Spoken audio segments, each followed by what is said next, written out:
Bismillahirrahmanirrahim. Assalamualaikum warahmatullahi wabarakatuh. Perkenalkan, nama saya Siti Sarah dari kelas 5A Pendidikan Kimia, NIM 11920800067. Pada kesempatan kali ini, saya akan mempresentasikan hasil dari proposal penelitian dengan judul Pengembangan lembar kerja berbasis proyek pada pembuatan plastik compostable dari kulit singkong. Tugas ini diajukan untuk memenuhi tugas ujian akhir semester pada mata kuliah Metodologi Penelitian dengan dosen pengampu Ibu Dr. Haja Ida Farida CHMPD. Baik, langsung saja.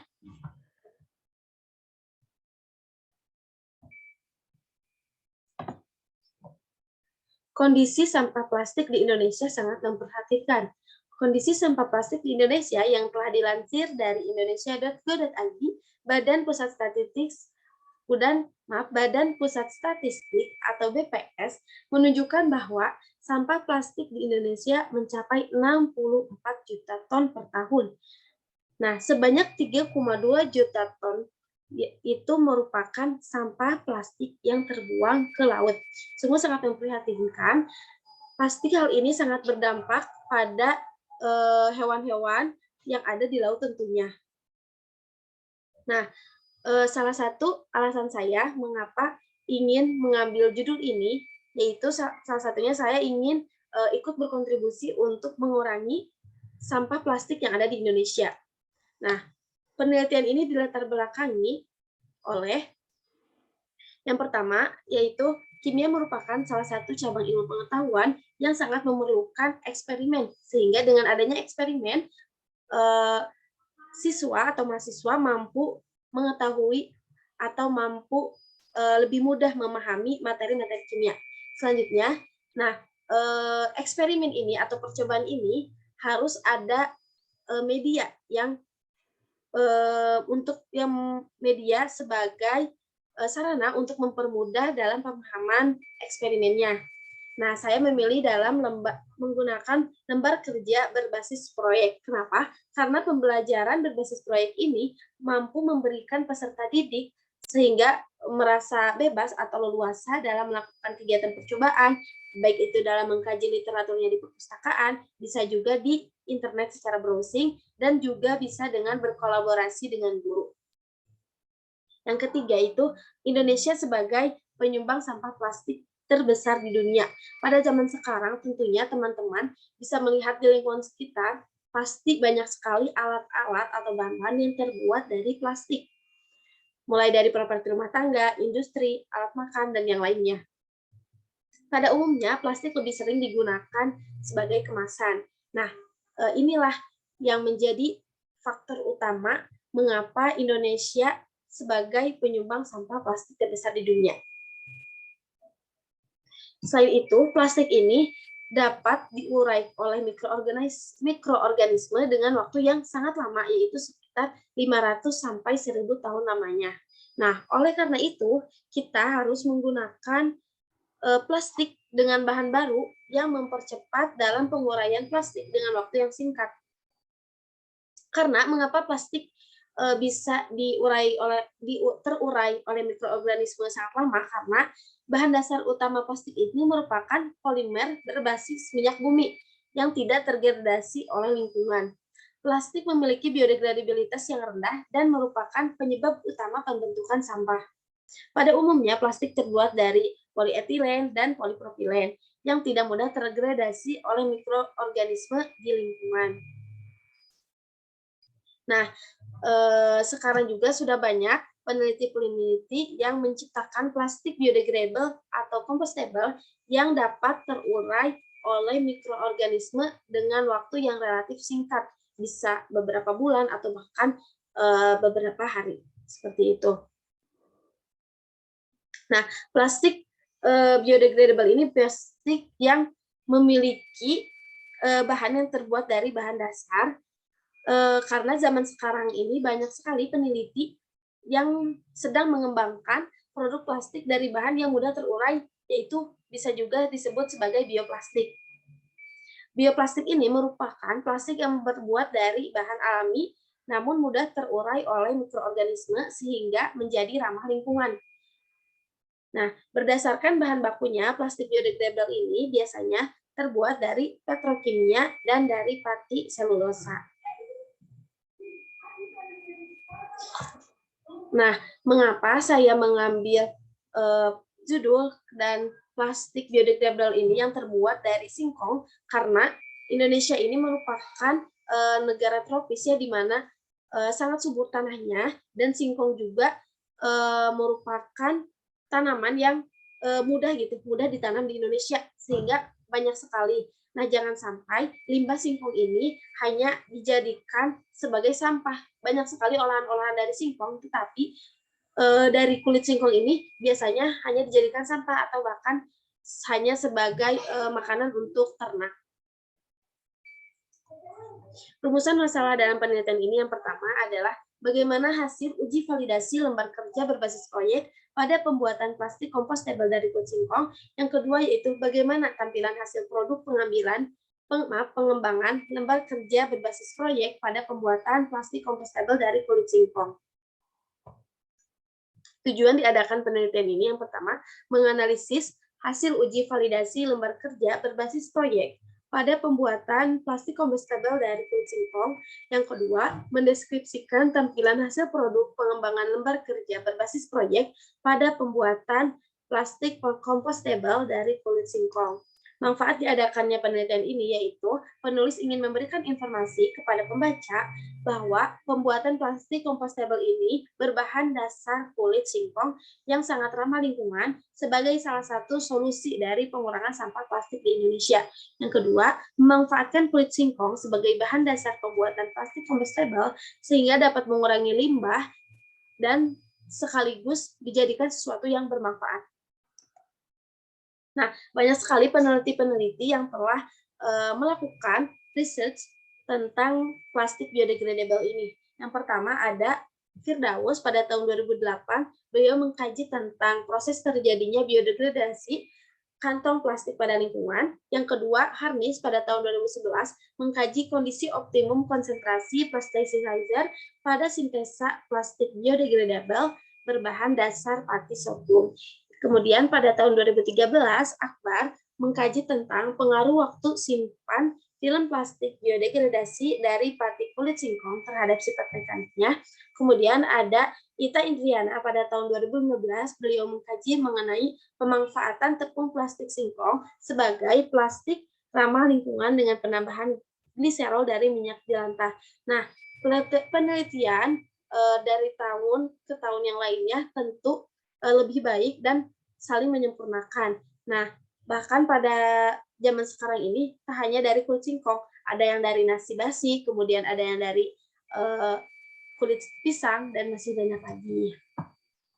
Nah, untuk menyusun proposal ini tentunya harus diadakannya kerangka pemikiran, mulai dari silabus kimia, materi-materi mana saja yang relevan dalam judul ini, kemudian jika ada dilakukan analisis jurnal, baik jurnal internasional maupun nasional, kemudian langsung melakukan tahapan dalam penyusunan lembar kerja berbasis proyek, kemudian melakukan uji kelayakan lembar kerja mahasiswa dengan cara validasi dari 3 dosen yang kompeten, kemudian melakukan penerapan uji terbatas.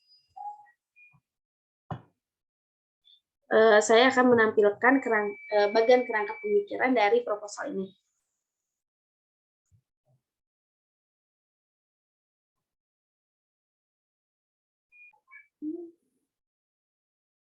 Nah, ini merupakan bagian dari kerangka berpikir penyusunan proposal penelitian lembar kerja berbasis proyek pada pembuatan plastik compostable dari kulit singkong. Nah, yang pertama itu seperti yang tadi Taji jelaskan, mencari silabus kimia bahan organik lanjut, kemudian bagaimana materi pemanfaatan bahan alamnya, kemudian mencari analisis jurnal yang relevan, kemudian menggunakan pembelajaran berbasis proyek dengan alasan yang telah tadi saya sebutkan di awal.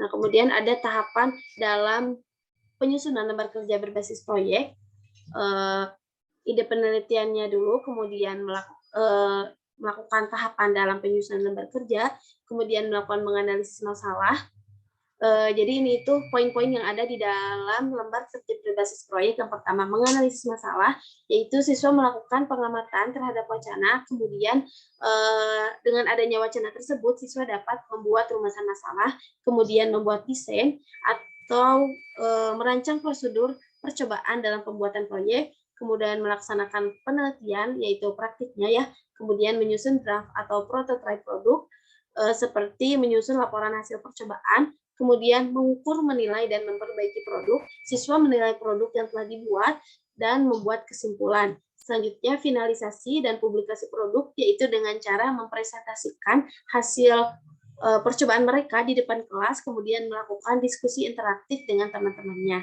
Kemudian uji kelayakan lembar kerja. Seperti itu. Lanjut ke materi selanjutnya.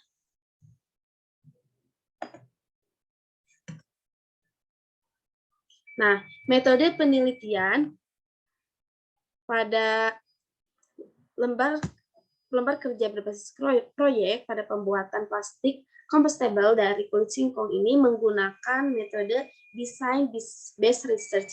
Kenapa? Karena metode ini merupakan salah satu metode pengembangan dalam mengkaji bahan ajar sebagai solusi untuk memecahkan permasalahan dalam pembelajaran. Nah, nanti di dalamnya ini juga dapat membuat wacana, kemudian soal-soal pemahaman dan laporan praktikum, sehingga mampu membantu siswa untuk memahami materinya. Nah, pada penelitian ini, produk yang dihasilkan berupa lembar kerja berbasis proyek pada pembuatan plastik compostable dari kulit singkong.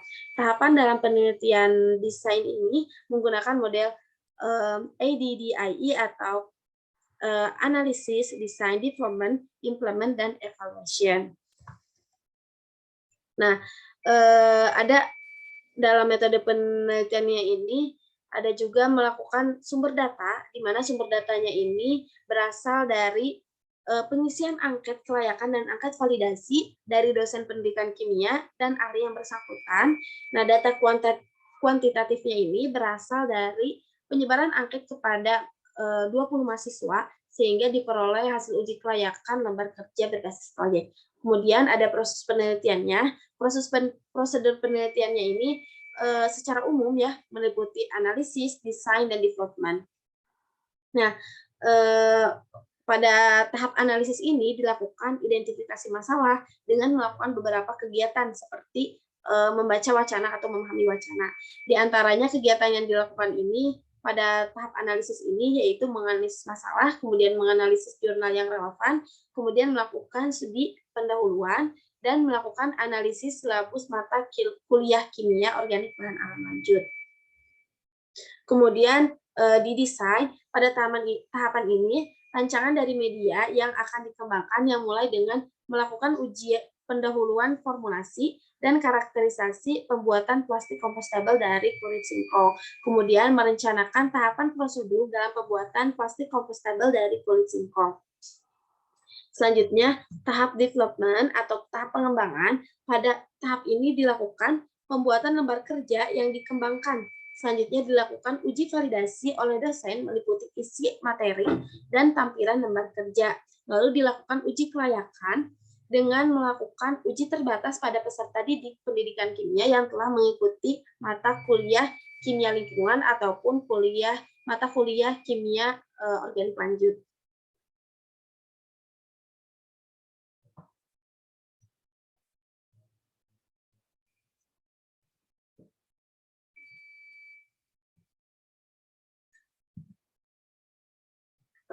Di sini juga pada tahap development ini terdapat prosedur penelitian.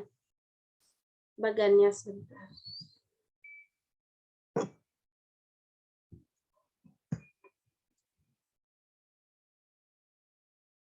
Nah, ini adalah bagian dari prosedur penelitian tadi, yaitu ada analisis RPS mata kuliah kimia, kemudian analisis jurnal relevan, analisis masalah.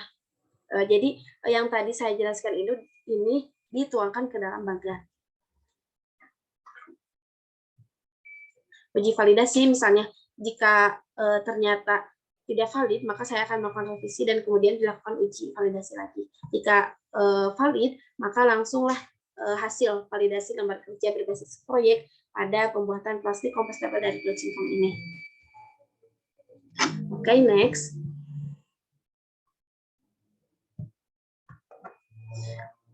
Tentunya tidak terlepas dari instrumen penelitian yang digunakan, yaitu ada kisi-kisi lembar kerja, kemudian rubrik penilaian, dan lembar uji validasi. Untuk teknik pengumpulan datanya, yaitu berasal dari uji validasi serta karakterisasi plastik kompostable dari kulit singkong. Untuk teknik analisis datanya itu menggunakan teknik analisis kualitatif dan kuantitatif.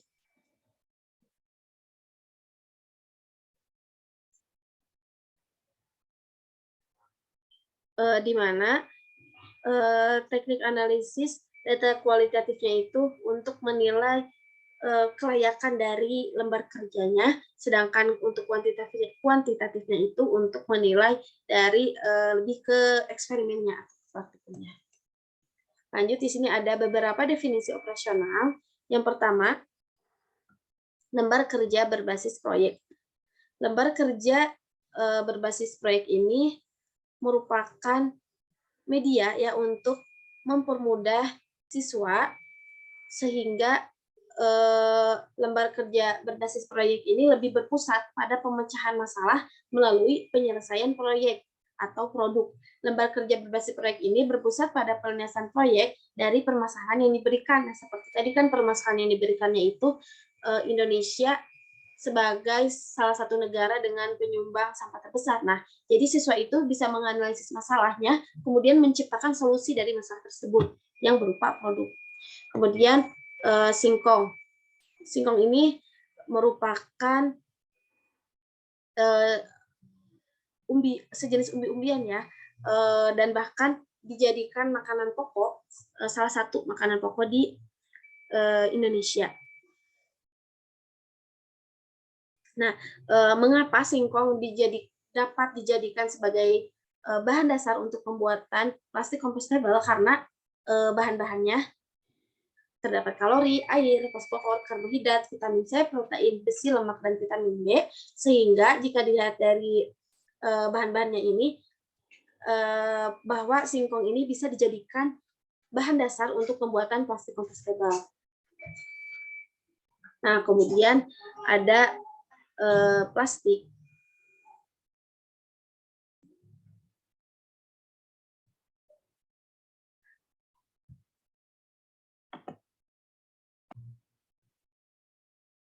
Nah, plastik ini merupakan sejenis polimer sintetis yang konsepnya itu sering berhubungan gitu dalam kehidupan manusia. Nah, salah satu produk polimer sintetis ini yaitu plastik. Plastik menjadi kebutuhan primer bagi kehidupan manusia. Nah, kemudian ada plastik biodegradable atau compostable, adalah plastik yang dapat terurai oleh bakteri secara singkat atau tidak terlalu lama. Keuntungan dari plastik ini itu mungkin sebagian material pengemas karena sulit menyerap air. Plastik biodegradable ini mampu gitu menyerap air. Nah, plastik biodegradable merupakan plastik yang berasal dari sumber alam yang dapat terbarukan seperti jagung, singkong, sagu, dan yang lain-lain. Oke, next.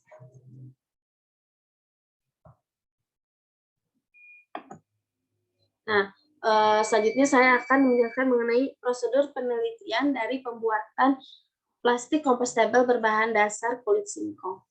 Nah, yang pertama itu singkong dikupas untuk dipisahkan dari kulitnya.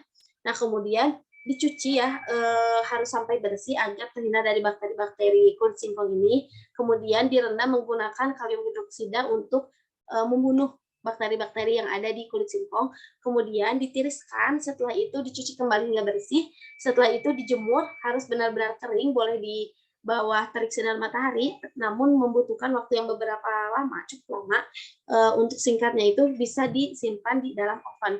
Nah, setelah kulit singkongnya kering dan benar-benar bersih, kemudian di blender untuk dihaluskan sehingga menjadi pati atau tepung dari kulit singkong. Kemudian membuat plastiknya ini. Nah, Yang pertama itu mencampurkan 30 gram tepung kulit singkong dengan 10 ml gliserin, kemudian 10 ml asam asetat, dan 100 ml aquades. Itu berarti perbandingannya itu 3:1, dan banding 10. Nah, jadi pada penelitian ini digunakan 3 sampel untuk dijadikan sebagai pembanding, karena nantinya akan dilakukan beberapa uji untuk menguji karakterisasi dari plastik compostable ini. Kemudian campuran tadi itu dipanaskan dan dihomogenkan menggunakan magnetic stirrer, atau jika dilakukan di rumah bisa juga diaduk atau dipanaskan di atas kompor. Nah, setelah mendidih, dituangkan cairan di atas wadah dengan yang telah dialasi oleh kertas nasi. Kemudian kita melakukan campuran gel dengan bahan yang sama, yaitu dengan perbandingan 3:2:2 dan banding 10, dan 4:1:1:10 sebagai pembanding. Setelah itu dikeringkan, yang ini juga sama, bisa dikeringkan di bawah terik sinar matahari sekitar 2-3 hari dengan sinar matahari yang cukup panas. Kemudian bisa juga di dalam oven dengan suhu 60 derajat Celcius sekitar 12 jam. Selanjutnya akan dilakukan uji karakteristik seperti uji tarik, uji biodegradable, uji titik leleh, dan yang lainnya. Nah, prosedur karakterisasi plastik compostable dari kulit singkong ini dilakukan 3 uji. Yang pertama, uji biodegradable. Nah, uji biodegradable ini merupakan uji karakterisasi untuk memastikan bahwa bahan ini itu dapat tergenerasi dengan baik di lingkungan. Pengujian biodegradable ini dengan cara mengisi campuran tanah dan kompos. Nah, kemudian nanti sampel plastiknya itu bisa ukuran 8x2 cm itu disimpan di dalam tanah itu. Nah, kemudian menggunakan pengomposaran ini mendorong dekomposisi sampel bioplastik. Metode kuantitatif paling sederhana untuk mengkarakterisasi biodegradasi polimer adalah dengan menentukan kehilangan massa degradabilitas bahan polimer. Nah, jadi setelah sampelnya itu disimpan di plastik, nanti kita amati selama 7 hari apakah plastiknya ini masih tetap utuh atau sudah terurai, seperti itu. Nah, ini itu menggunakan rumus persen massa sama dengan massa awal dari plastik sebelum dimasukkan ke dalam tanah, kemudian massa akhir per massa awal kali 100%.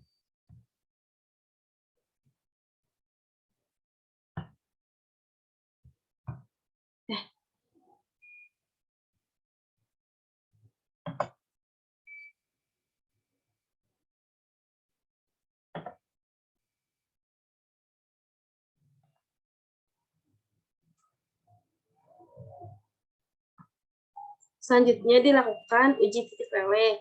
Uji titik leleh ini digunakan untuk mengetahui ketahanan dari plastik terhadap kalor. Dengan cara sampel plastik kulit singkong ini ditumbuk hingga halus dan diletakkan pada wadah tahan panas. Kemudian dipanaskan di atas api kecil. Kemudian diperhatikan hingga sampel ini meleleh itu sepenuhnya. Dan dicatat suhunya menggunakan termometer dan juga stopwatch untuk bantuan waktunya. Hal ini dilakukan hingga semua sampel plastiknya meleleh. Kemudian melakukan uji daya serap terhadap ketahanan air. Pengujian ini dilakukan untuk memastikan adanya ikatan pada polimer dan ditentukan dengan adanya penambahan dengan menambahkan derajat ikatan polimer atau massa polimer setelah pemuaian teratur. Yaitu caranya mengisi tabung reaksi dengan aquades, kemudian memotong sampel bioplastik ini sekira-kira ukurannya 3 cm ke 3 cm. Kemudian menimbang berat awal dari bioplastik ini. Setelah itu masukkan plastik biodegradable ke tabung reaksi yang berisi aquades itu selama 5 menit. Setelah 5 menit, plastik ini diangkat dari dalam tabung reaksi, kemudian dilap dengan tisu, kemudian ditimbang kembali berat sampelnya menggunakan rumus daya serap air sama dengan massa awal sebelum dimasukkan ke dalam tabung reaksi dikurangi massa akhir per massa awal kali 100%.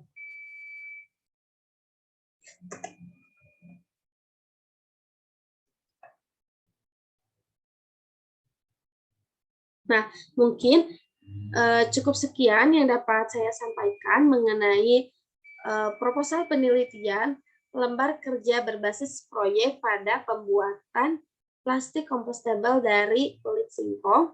Mohon maaf apabila ada kekurangan. Wassalamualaikum warahmatullahi wabarakatuh.